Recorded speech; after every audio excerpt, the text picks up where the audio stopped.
So you're binge eating at night. We've all been there. We've all done it.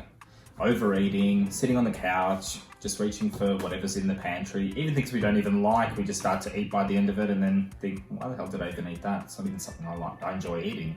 You can't stop for some reason, even though it's self-sabotaging everything that you're trying to achieve at the time. I'm gonna share with you a book that absolutely changed everything in my life.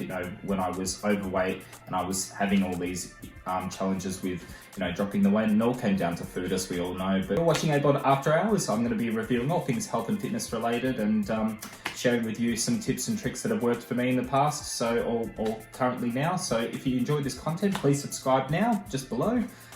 We've all heard you can't out-train a bad diet, but that doesn't stop us from trying, does it? We're still going to try and get to the gym whenever we can and, start to feel a little bit better ourselves because we're, getting a bit of a sweat on. And there's nothing wrong with that, to be perfectly frank, but we also start to create brand new eating plans, that we start on a Monday, and we actually do really well for a couple of days, a couple of weeks, and then all of a sudden we drop off and we all go back to the same thing. Heard it all before, it's nothing new.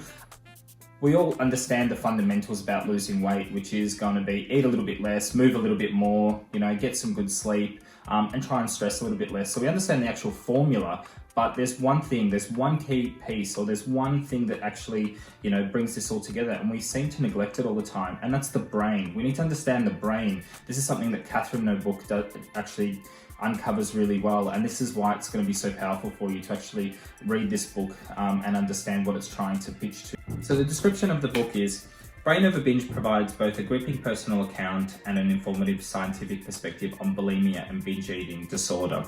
The author Katheryn Hansen candidly shares her experience as a bulimic and her alternative approach to recovery.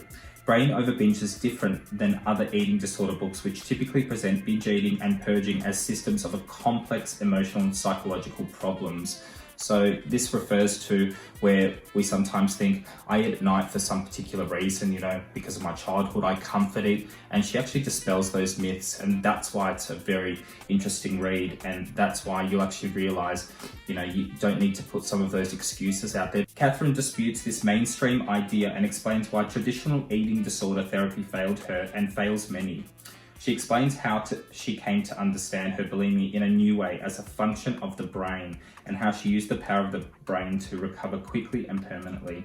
Katheryn also sheds new light on eating disorder topics such as low self-esteem, poor body image, and dieting. Brain Over Binge is a brave book that will help many, delivering an informed and inspiring message of free will, self-reliance, and self-control. Jump on Amazon and have a look for yourself and download it. So another thing that I did, or I've started doing recently a hell of a lot more, is I wanted to start reading books a lot more. Finding time to read the paperback and things like that was a little bit more challenging. Why not start listening to books in the car on the way to work? I was already commuting to work there and back and on the road a little bit more. So I thought, rather than listening to the radio or to music, I'll start to listen to the book. I'm going to put a link just here. It's actually free if you haven't got Audible. Otherwise, again, I invite you to have a look. I'm going to leave a link here as well for you. Just click on it and it'll take you to the book, and you can have a bit of a read, a bit of a look at it. If it's something that appeals to you, I certainly encourage you to consider it. If there's one book that actually made a massive difference to me, like I said, I owe it everything in terms of my journey in cutting out, that one last little hurdle. I'm going to keep reviewing things that have impacted me or have actually benefited me. And if you have any questions, please leave a comment below. Happy to answer any questions. And thank you for watching today.